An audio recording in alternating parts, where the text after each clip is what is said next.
اللہ تعالیٰ نے ارشاد فرمایا یا ایھا الرسل کلوا من الطیبات واعملوا صالحا۔ اب اس انداز کو اللہ تعالیٰ کا جو سمجھانے کا انداز ہے اس کو دیکھیے گا، یا ایھا الرسل کلوا من الطیبات، پہلے اب یہاں اپنے رسولوں کو حکم دے رہا ہے، اے میرے رسولوں کھاؤ پاکیزہ چیزیں کھاؤ، یعنی حلال اور پاکیزہ چیزیں تم کھاؤ۔ نبیوں کو حکم ہے، رسولوں کو حکم ہے، اور اس کے بعد فرماتا ہے وَاعْمَلُوا صَالِحًا، اب نیک عمل کرو۔ پہلے رزق تمہارا پاکیزہ ہونا چاہیے، اور بعد میں ساتھ ہی فرمایا وَاعْمَلُوا صَالِحًا، نیک عمل کرو۔ یعنی اللہ تعالیٰ بتانا یہ چاہتا ہے اے میرے رسولوں تمہارا رزق جب پاکیزہ ہوگا تو پھر تمہارے نیک اعمال جو ہیں وہ ہماری بارگاہ میں قبول ہو جائیں گے۔ تو جب رسولوں کو یہ حکم ہے تو بتاؤ تو صحیح امتیوں کو یہ حکم نہیں ہے؟ رسول تو کھاتے ہی پاکیزہ ہیں، وہ تو حرام کے قریب بھی نہیں گئے، اس کے باوجود اللہ تعالیٰ انہیں فرما کر ہمیں سمجھا رہا ہے جب میں نے اپنے رسولوں کو یہ حکم دیا ہے تو جو ان کے امتی ہیں ان کے لیے بھی یہ حکم لازم اور ضروری ہے کہ وہ پاکیزہ کھائیں، وَاعْمَلُوا صَالِحًا، پھر نیک عمل کریں گے، ہم ان کے نیک اعمال کو قبول فرما لیں گے۔ دعائیں لوگ کرتے رہے اور ان کی دعائیں قبول ہوتی رہی جنہوں نے یقین کے ساتھ دعا کی اور اللہ تعالیٰ کی ذات پر اعتماد کرتے ہوئے، کامل بھروسہ رکھتے ہوئے کہ میں دعا کر رہا ہوں اور میرا مالک میری دعا کو سن کر میری دعا قبول فرما رہا ہے، یہ یقین رکھ کے بندے نے جب دعا کی ہے اللہ نے دعا کو قبول کیا ہے۔ اسد الغابہ ایک کتاب ہے، صحابہ کرام رضوان اللہ علیہم اجمعین کے حالات پر یہ کتاب لکھی گئی ہے۔ اس میں ایک صحابی کا واقعہ آتا ہے، نام ہے ان کا ابو معلق رضی اللہ تعالیٰ عنہ، ابو معلق انصاری۔ وہ ایک دن سفر پر جا رہے تھے، ان کے پاس زیادہ راہ بھی تھا، رستے میں ڈاکوؤں نے حملہ کیا اور ان میں سے ایک ڈاکو ان کی طرف تلوار لے کر آیا اور انہیں قتل کرنے کے لیے کہہ رہا ہے تیار ہو جاؤ میں تجھے قتل کر دوں گا۔ انہوں نے کہا بھائی جو میرے پاس مال ہے جو تو چاہتا ہے وہ لے اور مجھے قتل نہ کر۔ وہ کہنے لگے نہیں میں مال بھی لیتا ہوں اور میں لوگوں کی جان بھی لیتا ہوں، میں نے تجھے نہیں چھوڑا۔ انہوں نے کہا ٹھیک ہے قتل تو نے کر ہی دینا ہے، مجھے 2 رکعت نماز پڑھ دینے دے۔ اب اس نے کہا ٹھیک ہے 2 کیا 4 پڑھ دیں، کتنا سا ٹائم لگے گا۔ انہوں نے 2 رکعت نماز شروع کی۔ ادھر 2 رکعت نماز پڑھ کر جب فارغ ہوئے تو انہوں نے دیکھا کہ ایک نورانی شکل والا آدمی ہے، سفید اس کا لباس ہے، سفید امامہ پہنا ہوا ہے اور قد اتنا اونچا ہے کہ جب اس کو دیکھتے ہیں ایسے لگتا ہے جیسے آسمان کے ساتھ اس کا آسمان کے ساتھ سر لگ رہا ہے، اتنا اونچا اس کا قد ہے۔ تو ابو معلق انصاری کہتے ہیں کہ اس کے ہاتھ میں تلوار ہے اور میں نے جیسے سلام پھیرا میں نے دیکھا کہ وہ اس ڈاکو کی طرف بڑھا اور اس نے اس کو قتل کر دیا۔ کہتے ہیں میں نے اللہ تعالیٰ کا شکر ادا کیا اور اس کے بعد میں نے اس سے پوچھا تو کون ہے جو میری یہاں مدد کے لیے آیا ہے؟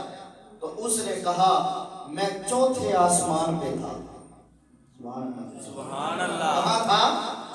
4تھے آسمان پر تھا، اور ایسے ہوا کہ جیسے کوئی دروازے پہ دستک دیتا ہے ایسے آواز آئی، میں نے توجہ نہ کی، پھر آواز آئی تو پھر میں نے یہ آواز سنی ہمارا بندہ مشکل میں ہے جا اس کی پریشانی کو دور کر۔ تو کہتے ہیں میں وہاں سے آیا تیری مدد کے لیے۔ اس سے پتا چلا یہ 4تھے آسمان پر فرشتہ تھا جسے اللہ نے حکم دیا کہ جا میرا بندہ پریشانی میں ہے اور نماز پڑھ کر نماز میں ہمیں پکار رہا ہے اور ہم اس کی اب مدد نہ کریں تو پھر ہمیں رب کس نے کہنا ہے، جانا اس کی مدد کر۔ تو پھر میں 4تھے آسمان سے آیا ہوں تیری مدد کے لیے۔ اب دیکھیے جو یقین کے ساتھ اللہ کو پکارتا ہے پریشانی میں، اللہ اس کی مدد پھر فرشتوں سے کروا دیتا ہے۔ اور ایسا ہی واقعہ ہے اور ہمیں ملتا ہے، ایک اعرابی تھا اور تھا وہ حافظ قرآن۔ ان کا کام یہ تھا کہ وہ گدھے خچر انہوں نے رکھے ہوئے تھے، لوگوں کا سامان لاد کر وہ ان کی منزل پر پہنچاتا تھا۔ کبھی زیادہ ہونا تو خود پہنچانا، اور کبھی ایسا ہونا کہ ان کو دے دینا، وہ کرائے پر لے جاتے تھے، اپنا ساز و سامان چھوڑ کر واپس اس کا جانور کر جاتے تھے۔ ایک دفعہ ایسا ہوا کہ ایک بندہ اس کے پاس آیا اور اس نے آ کر کہا کہ میرا ساز و سامان ہے، فلاں جگہ پر چھوڑنا ہے، اور ہے بھی زیادہ تھا، تو چلو اجرت طے ہو گئی۔ ساز و سامان لادا کچر پر، سفر شروع ہو گیا۔ جو رستہ معروف تھا وہاں سے جانے لگے تو اس بندے نے کہا نہیں، ادھر سے نہ جا، ایک اور رستہ ہے جو مختصر ہے، شارٹ کٹ ہے، ادھر سے جائیں گے تو جلدی پہنچ جائیں گے۔ اس نے کہا اچھا میں تو اس کو نہیں جانتا۔ اس نے کہا میں جانتا ہوں، میں ساتھ چلتا ہوں۔ دونوں چل پڑے، سامان خچر پر لگا ہوا ہے، دونوں جا رہے ہیں اور سامنے ایک وادی آ گیا، وہاں ٹھہرے۔ وہ اعرابی کہتے ہیں کہ نماز کا وقت ہو گیا اور میں نے وضو کیا، وضو کر کے میں نماز پڑھنے لگا۔ میں نماز پڑھ رہا تھا اور اس نے خنجر سے اپنا ساز و سامان اتارا، اس میں سے خنجر نکالا، اور جیسے میں نے سلام پھیرا تو وہ خنجر لہراتا ہوا میرے پاس آ گیا، اور اس نے کہا کہ میں تو تجھے نہیں چھوڑوں گا، اور جو کچھ تیرے پاس ہے دے دے مجھے۔ وہ کہنے لگا ٹھیک ہے، یہ جو مال ہے، جو کچھ ہے، یہ سواری ہے، سب کچھ لے جا، مجھے قتل نہ کر۔ اس نے کہا نہیں، میں تو تجھے بھی نہیں چھوڑوں گا، تجھے چھوڑ دیا تو جائے گا آبادی میں، وہاں جا کر قاضی کے پاس چلا جائے گا، مقدمہ میرے خلاف کرے گا، تو میری تو رسوائی ہو جائے گی، اور چوری کی وجہ سے مجھے ہاتھ بھی میرے کٹوانے پڑیں گے، سزا بھی ملے گی، تجھے نہیں چھوڑوں گا۔ اس نے کہا ٹھیک ہے، اگر نہیں چھوڑتا نا، مجھے 2 رکعت نماز پڑھ لینے دے۔ اب اس نے 2 رکعت نماز پڑھی، وہ نماز پڑھنے لگا، حافظ تھا، لیکن کہتے ہیں جب نماز پڑھ رہا تھا سورہ فاتحہ پڑھ لی، آگے کچھ سورت ملانے کے لیے یاد ہی نہیں آ رہا۔ ڈر تھا، خوف تھا، خوف کی وجہ سے، روب کی وجہ سے کوئی سورت یاد ہی نہیں آ رہی کہ میں اب سورہ فاتحہ کے بعد عام کی پڑھ لیا، اس کے بعد کون سی سورت پڑھوں۔ کہتے ہیں جب یہ پریشانی تھی تو میرے سامنے ایسے لگا کہ سامنے آیت لکھی ہوئی ہے جو خطبے میں نے بھی پڑھی، امن یجیب المضطر اذا دعاہ ویکشف السوء۔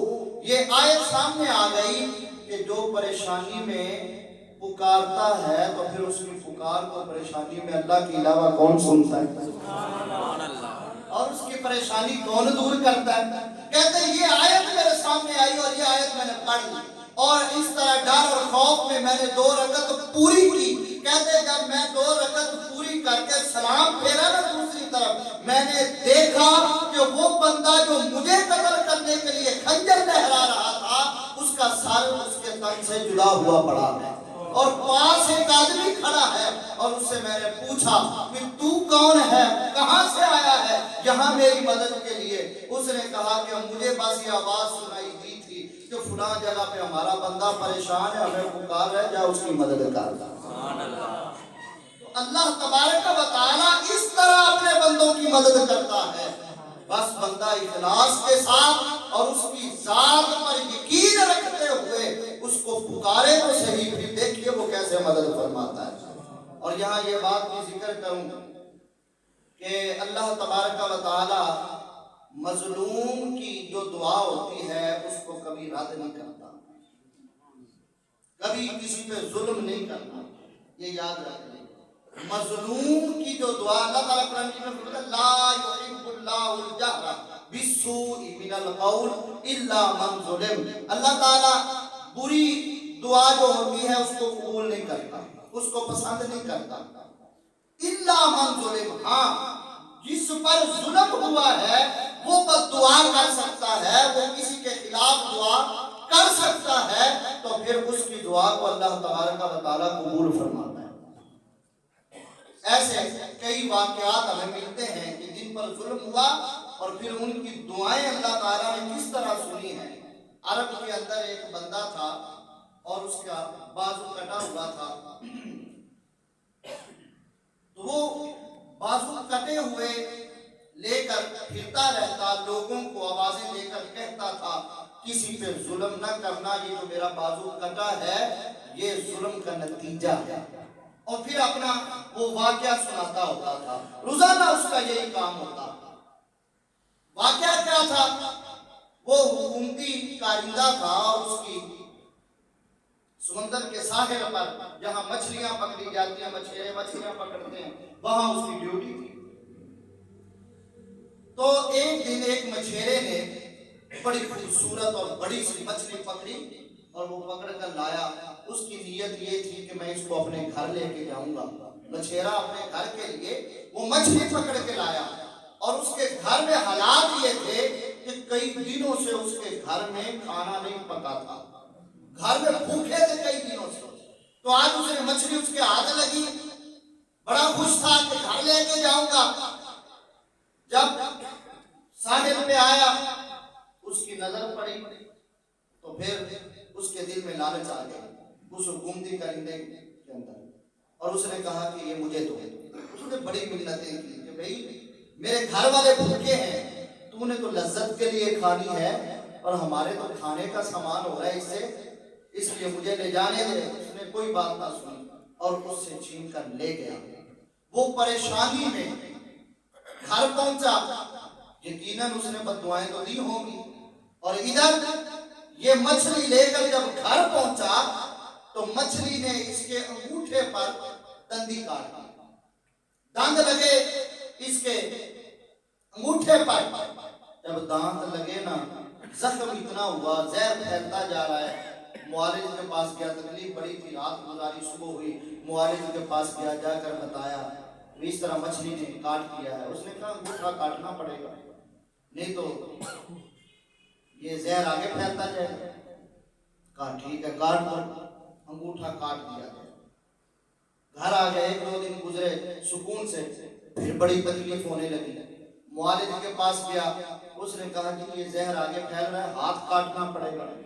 اس نے کہا کاٹ دو ہاتھ کاٹ دیا گیا۔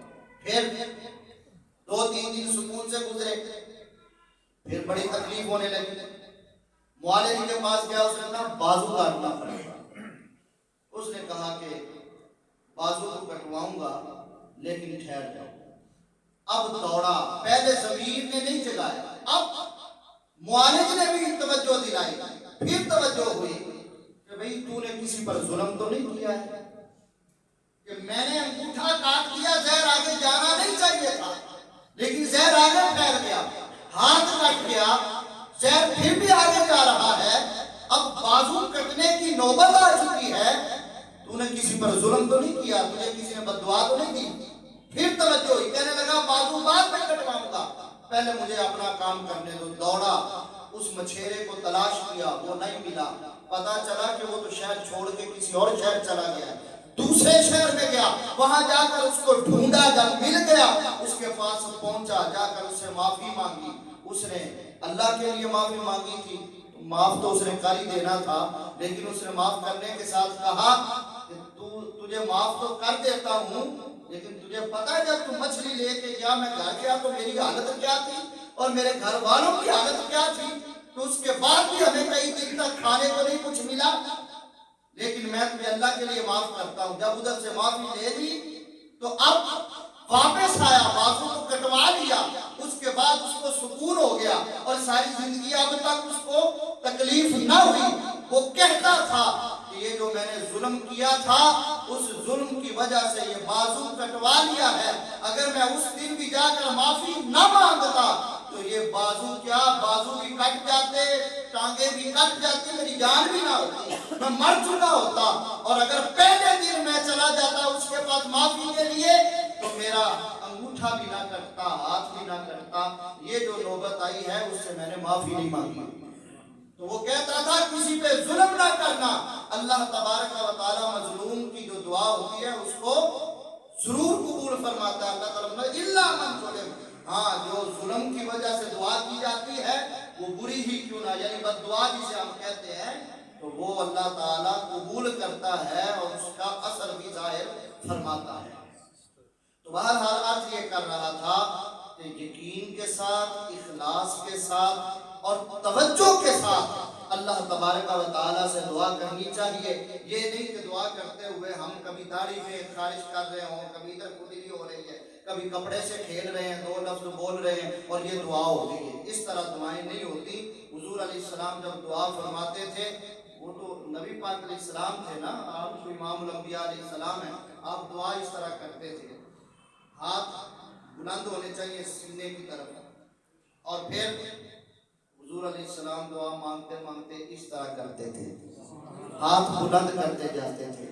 جب تک اثر ظاہر نہیں ہوتا تھا اس وقت تک آپ کے ہاتھ بلند ہوتے ہیں۔ صحابہ کہتے ہیں حضور کے کبھی کبھی اتنے ہاتھ بلند ہو جاتے کہ آپ کی بغلوں کی سفیدی بھی ہم دیکھ لیتے تھے، یعنی اتنا آپ گڑ گڑا کر اللہ تعالیٰ کی بارگاہ میں دعائیں مانگا کرتے تھے۔ تو اللہ تعالیٰ کی بارگاہ میں دعا مانگنی ہے اخلاص کے ساتھ، یقین کے ساتھ، اور اللہ تعالیٰ کی ذات پر اعتماد اور بھروسہ کرتے ہوئے۔ تو پھر دیکھیں اللہ تبارک و تعالیٰ کیسے دعائیں سنتا ہے۔ اللہ تعالیٰ ہمیں عمل کی توفیق عطا فرمائے، آمین بجاہ